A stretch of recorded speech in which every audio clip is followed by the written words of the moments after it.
Ini tanda Brimob pu helm atas tanda tanda pijat, tanda pukul ini. Itulah, ini dengar-dengar orang tuanya kan cita-citanya mau jadi polisi, Brimob. Tapi kalau saya orang tua sih ya, kalau cita-citanya begitu kan ada berlawanan sama orang tua. Kalau saya tuh nggak mau. Tapi kan ngomong sama kemarin dengar sama orang ibunya seperti begitu. Bilang cita-citanya mau jadi polisi, Brimob lagi.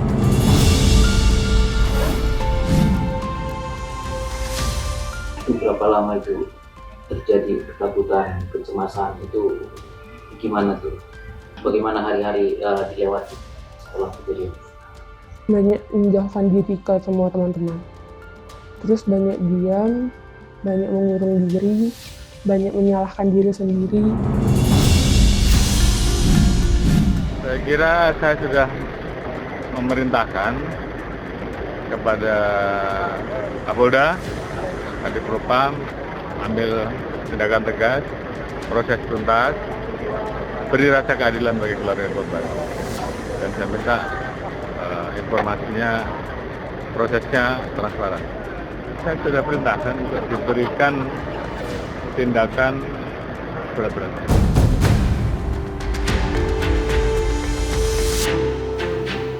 Kasus-kasus itu mencerminkan betapa kuatnya semangat jiwa Korsa itu. Dan ini juga memperlihatkan sekaligus lemahnya akuntabilitas di kepolisian. Karena selama ini tidak ada penghukuman yang setimpal.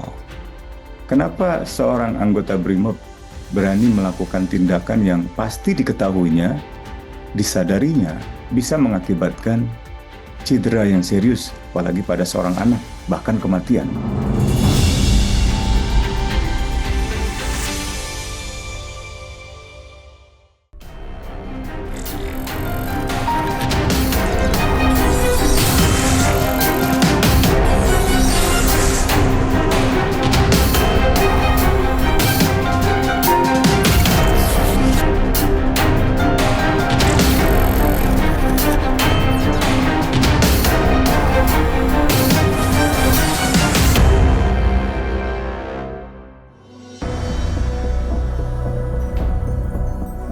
Slogan presisi dan janji reformasi Polri kini terbentur realitas. Meski perbaikan sering digaungkan, rentetan kasus kekerasan yang melibatkan polisi justru menunjukkan potret sebaliknya.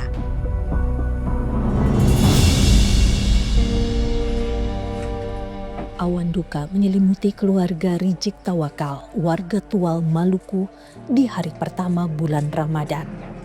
Suasana sukacita dan hikmat awal puasa berubah jadi musibah yang tidak mungkin terlupakan. Arianto Tawakal, putra ketiganya berusia 14 tahun yang bersekolah di Madrasah Sanawiyah, dinyatakan meninggal saat hari pertama puasa secara tragis. Rijik mengenang korban dan kakaknya sempat jalan-jalan pagi usai sholat subuh. Usai pulang ke rumah, korban dan kakaknya meminta izin akan menggunakan sepeda motor ke suatu tempat, tetapi tidak diizinkan Rijik. Namun saat Rijik mandi, kedua anaknya ternyata memakai sepeda motor milik keluarga. Jadi saya masuk kamar mandi sekitar 10 menit, di kamar mandi saya keluar. Saya keluar tuh kakaknya datang, nangis-nangis. Itu saya baru tahu kalau mereka tuh keluar dari situ. Itu saya larang. Ada ibunya nyapu di luar rumah. Dia cerita gitu, cuma dia bilang ceritakan seperti begini. Abah, Brimob pukul adek, pukul Rian. Dia ngomong cuma gitu, gak ngomong apa-apa. Saya hampir pingsan. Saya ini masih dengan celana pendek. Saya langsung ke lokasi TKP. Hari puasa pertama, jadi memang saya terpukul sekali. Ini tanda Brimob pu helm atas tanda pas. Rijik pun segera ke lokasi dan melihat bekas darah berceceran. Rijik akhirnya mengetahui anaknya telah dibawa ke rumah sakit. Saya ke lokasi, itu sementara nangis-nangis saya ke lokasi itu, ya, saya lihat darah, di tempat dekat itu darah banyak. Saya bertanya-tanya di situ dibawa kemana? Saya kira bawa ke rumah sakit yang terdekat, padahal dibawa ke kabupaten. Ke sana saya tanya, sampai sana ya anak saya lihat ya nangis, ya, nangis sekali. Saya memang sakit hati dan saya sedih, baru campur amarah lagi. Rijik bersama keluarga dan kakak korban akhirnya mendatangi kantor Brimob. Pelaku yang diduga menganiaya korban saat dikonfirmasi Rizik sempat membantah telah melakukan pemukulan terhadap korban. Korban dan kakaknya bahkan dituduh terlibat balap liar, tetapi dibantah kakak korban. Saya langsung ke Makobrimob sama kakaknya, dengan kakaknya yang tua dengan kakaknya yang korban, yang langsung ke sana. Sekarang kita menanyakan masalah pemukulan ini. Ya, aku sempat ngelak juga, dan nggak pukul supaya saya bilang anak kamu. Tanya kedua kali, tapi kakaknya yang satu langsung nunggu. Abah dia itu yang pukul, dia yang pukul Rian. Itu ada videonya, buat video. Ini sempat dimarah-marah sama anggota Brimob. Ya, kakaknya langsung rekam.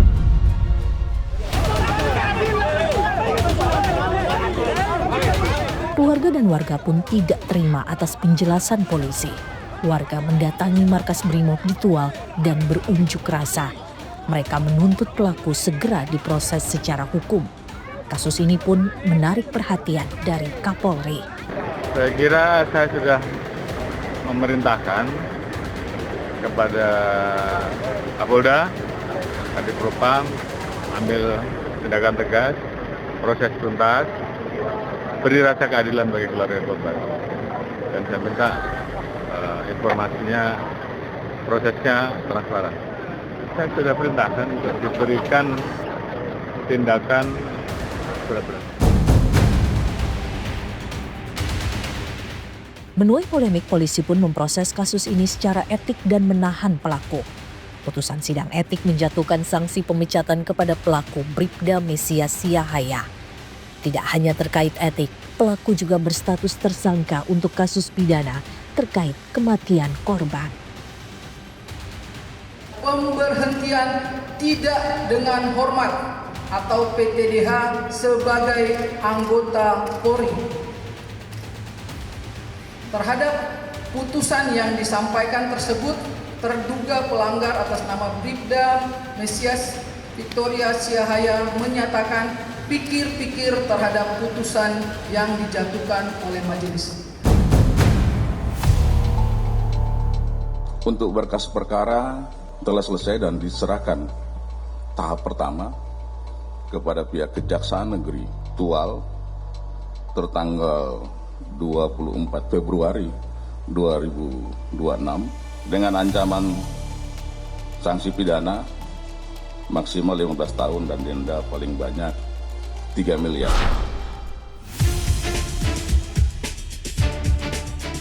Komisioner Kompolnas Ida Utari menyebut kasus ini seharusnya menjadi evaluasi menyeluruh bagi kepolisian. Ida menekankan takaran profesionalitas ketika polisi berhadapan dengan masyarakat. Peraturan Kapolri 01/2009 tentang penggunaan kekuatan. Bagaimana sih menggunakan kekuatan kalau anggota tersebut menghadapi sesuatu atau menghadapi situasi yang seperti tadi pagi yang dialami oleh Arianto tadi. Apakah perlu melakukan kekerasan? Harusnya tidak dilakukan seperti itu. Takdir tak dapat dihindari. Meski proses hukum tetap berjalan, nyawa korban tetap tidak bisa dikembalikan. Bagi Rizik, almarhum putra ketiganya punya prestasi membanggakan di bidang olahraga. Tidak hanya itu, korban dikenal sebagai anak yang ceria dan tak pernah bermasalah di sekolahnya. Dia kemarin itu naik kelas itu ada ranking 10 besar, juara futsal, biasa diundang teman-temannya, ya main futsal. Itu mereka kemarin tuh ada lomba main game apalah. Saya bilang kalau game ya apa batasi kalau main game, kalau futsal ya oke lah bisa, tapi harus pakai waktu, bukan main lupa sholat. Itu apa kasih ingat mau main seperti apa harus ingat sholat gitu, harus turut orang tua. Anaknya penurut lah. Rizik mengenang korban sempat bercita-cita menjadi seorang anggota Brimob, profesi yang justru membatalkan cita-cita almarhum. Itulah, ini dengar-dengar orang tuanya kan cita-citanya mau jadi polisi Brimob. Tapi kalau saya orang tua sih ya kalau cita-citanya begitu kan ada berlawanan sama orang tua. Kalau saya tuh nggak mau. Tapi kan dia ngomong kemarin dengar sama orang ibunya seperti begitu. Bilang cita-citanya menjadi polisi, brimob lagi.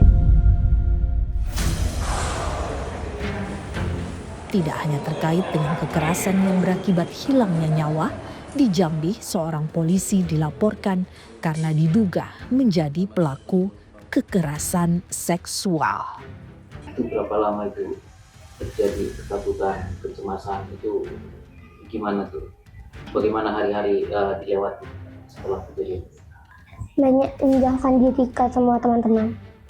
Terus banyak diam, banyak mengurung diri, banyak menyalahkan diri sendiri.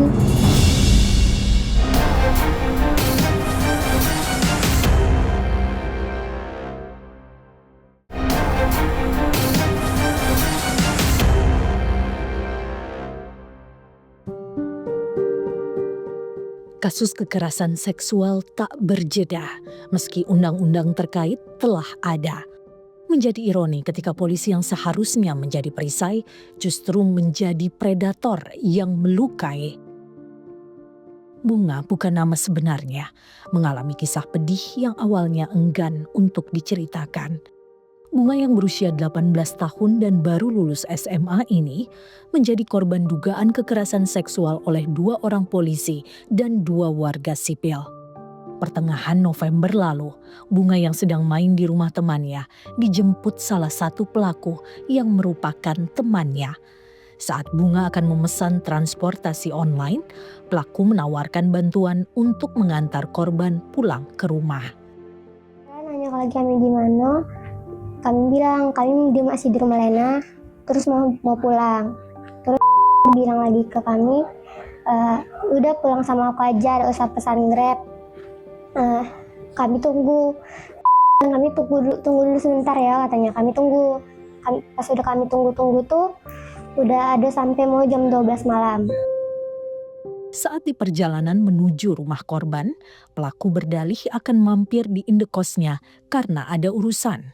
Di tengah jalan, pelaku mempertemukan Bunga dengan pelaku lainnya yang belakangan diketahui di antaranya adalah polisi. Bunga mampir ke indekos pelaku dan dipaksa menemani mereka mengonsumsi minuman beralkohol. Namun, Bunga menolak dan memilih mengisi daya ponselnya yang mulai habis. 4 orang teman pelaku pergi menyisakan Bunga bersama 2 pelaku. Salah satunya adalah seorang anggota polisi berinisial S. Disitulah para pelaku melakukan aksi kekerasan seksual terhadap Bunga. Takut dengan situasi saat itu, Bunga pun meminta bantuan teman pelaku. Bukannya membantu, teman pelaku bahkan ikut melakukan aksi biadab. Terus udah ada berapa lama sama si masuk ketawa, terus kami minta tolong sama dia malah senyum-senyum.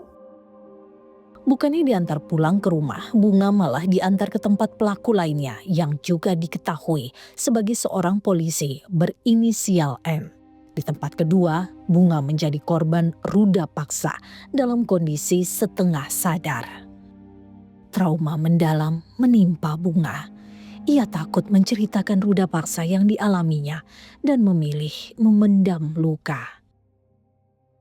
Itu berapa lama itu terjadi ketakutan, kecemasan itu gimana tuh? Bagaimana hari-hari dilewati setelah kejadian? Banyak menjauhkan diri ke semua teman-teman. Terus banyak diam, banyak mengurung diri, banyak menyalahkan diri sendiri. Rasa malu membuat Bunga hanya berani bercerita luka mendalam yang dialaminya kepada sahabat dekatnya melalui media sosial. Namun, komunikasi via chat itulah yang menjadi pembuka kasus ini diketahui keluarga Bunga. Kami SS, kami post, dan ada subuh-subuh mungkin kami ketiduran. Kakak kami membuka chat kami. Dia mungkin lihat story Instagram, terus baca chatan kami, jadi yang sama kawan kami tadi. Itu kami pertama kalinya dengarnya dia awalnya nangis-nangis. Jadi kami ikutin dia keluar, dia datangin ke orang tua kami yang lagi tidur kan. Keluarga Bunga pun melaporkan kasus ini ke Polres setempat. Di Polres, Bunga dan keluarganya diarahkan ke Mapolda Jambi karena orang tua menyebut di antara pelaku ada anggota polisi. Romianto, pengacara Bunga, membenarkan kondisi Bunga yang traumatis akibat perundungan. Bunga bahkan disebut keluarga memiliki kecenderungan untuk mengakhiri hidup. Tahunya dari kakaknya, dia udah perubahannya kan drastis setelah dilakukan ruda paksa itu, perubahannya drastis. Curiga orang di rumah, kakak sama mamanya, akhirnya dapat dari HP-nya itu ada dia mau bunuh diri, informasinya kan dari kakaknya itu kan. Kasus ini pun dilaporkan ke Propam Polda Jambi. Tidak butuh waktu lama, para pelaku menjalani sidang etik di Mapolda Jambi. Polisi menyebut para pelaku diberhentikan secara tidak hormat dan juga diproses secara pidana. Polisi juga menjamin proses hukum para pelaku akan berjalan transparan dan tidak ada impunitas. Kami atas nama pimpinan Polda Jambi menyampaikan kepada pihak keluarga, khususnya kepada korban, atas permohonan maaf yang sebesar-besarnya atas perbuatan yang dilakukan oleh anggota Polri yang terlibat dalam kasus ruda paksa. Polda Jambi, khususnya penyidik, tegas ya terhadap siapapun yang melakukan pelanggaran, baik itu pidana ataupun lainnya, dan akan diproses sesuai dengan aturan yang berlaku. Pengacara Bunga menuntut para polisi yang berstatus saksi juga diproses secara etik dalam kasus ini karena diduga membiarkan ruda paksa terjadi. Kita minta sebagai kuasa hukum, saksi ini apa? Sampaikan perannya apa? Kenapa mereka bisa ditetapkan sebagai saksi? Nah, alhamdulillah informasi yang kita dapat dari Propam, yang 3 orang nih, artinya 3 orang yang ikut terlibat, akan disidangkan nih katanya. Pengacara Bunga sempat keberatan karena saat proses sidang etik korban tidak didampingi. Padahal saat itu korban dipertemukan dengan para pelaku. Itu kan kita kuasa hukum tidak boleh masuk nih dengan alasan ini asusila. Sehingga kita tidak tahu nih prosesnya seperti apa di dalam. Presiden Prabowo telah membentuk Komisi Percepatan Reformasi Polri. Bagaimana arah perbaikannya? Jadi sekali lagi saudara, komisi ini tugas utama adalah mempelajari dan nanti memberi rekomendasi kepada saya sebagai kepala negara, kepala pemerintah untuk mengambil tindakan-tindakan reformasi yang diperlukan.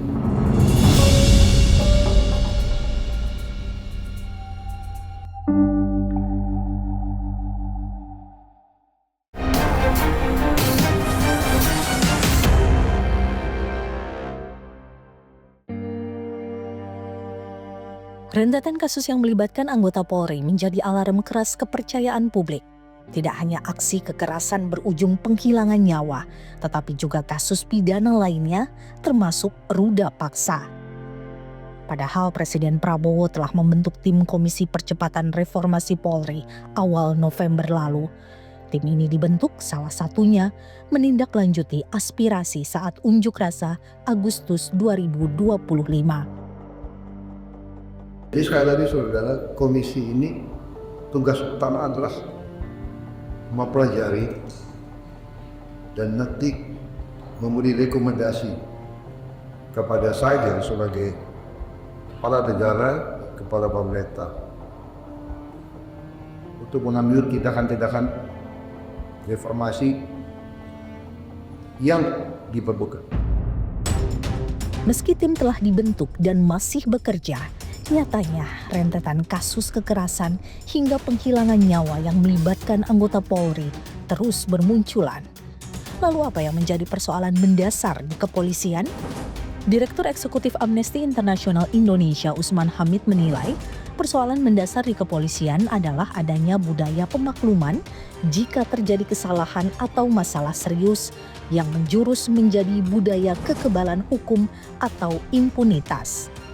Kasus-kasus itu mencerminkan betapa kuatnya semangat jiwa korsa itu. Dan ini juga memperlihatkan sekaligus lemahnya akuntabilitas di kepolisian. Karena selama ini tidak ada penghukuman yang setimpal. Kenapa seorang anggota BRIMOB berani melakukan tindakan yang pasti diketahuinya, disadarinya, bisa mengakibatkan cedera yang serius, apalagi pada seorang anak, bahkan kematian. Nah, dengan mengetahui dan menyadari akibat dari perbuatannya, apakah ia lalu memutuskan untuk menghentikan, membatalkan niatnya, atau melanjutkan perbuatannya?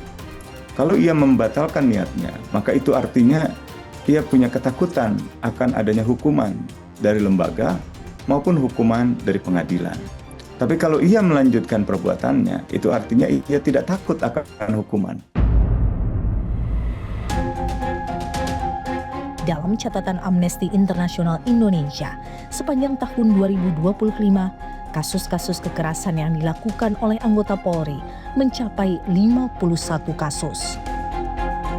Usman menyebut, kasus pidana yang melibatkan kepolisian seperti ruda paksa di Jambi bukanlah yang pertama kali dan akan terus berulang karena biasnya penghukuman, pengawasan, dan pertanggungjawaban.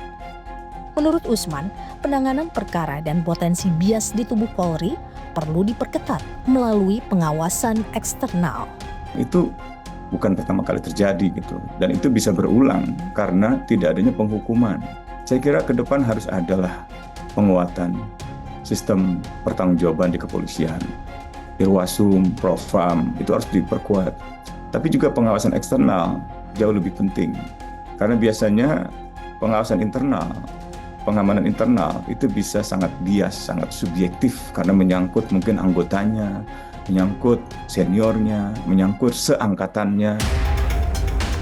Berdasarkan Peraturan Presiden Nomor 17 Tahun 2011, secara eksternal, fungsi pengawasan fungsional untuk meningkatkan profesionalisme dan kinerja Polri diemban oleh Komisi Kepolisian Nasional atau Kompolnas. Sayangnya, Kompolnas masih meletakkan diri seperti badan yang tidak independen, seringkali menyuarakan perspektif kepolisian dan secara anggaran masih menyatu dengan kepolisian. Demikian pula Sekretariat Kompolnas berada di lokasi kepolisian. Jadi ke depan harus ada pemandirian Kompolnas dan penguatan wewenang Kompolnas, termasuk pemandirian independensi dari anggotanya. Sementara Komisioner Kompolnas Ida Utari mengatakan yang perlu diperkuat adalah pengawasan melekat dari atasan. Polri perlu membentuk perilaku anti kekerasan sejak anggotanya mengikuti pendidikan. Pengawasan melekat itu wajib dilakukan oleh atasan. Siapa pada saat itu satu regunya, yaitu yang bertanggung jawab juga. Dia harus mengawasi, meliding anggotanya dengan baik.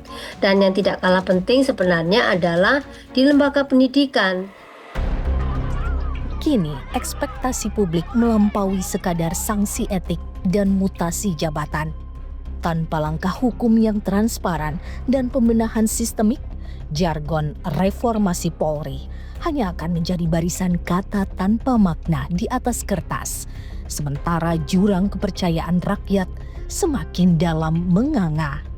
Arah reformasi kepolisian itu sebaiknya ke arah reformasi depolitisasi dan dekomersialisasi institusi kepolisian. Depolitisasi itu artinya hentikanlah praktik menggunakan kepolisian untuk tujuan-tujuan politik partisan, khususnya untuk pemerintah dan partai-partai politik. Dan sebaliknya, di dalam kepolisian juga sebaiknya akhirilah cara berpikir politik bahwa kalau tidak berpolitik seolah-olah kepolisian akan dikesampingkan.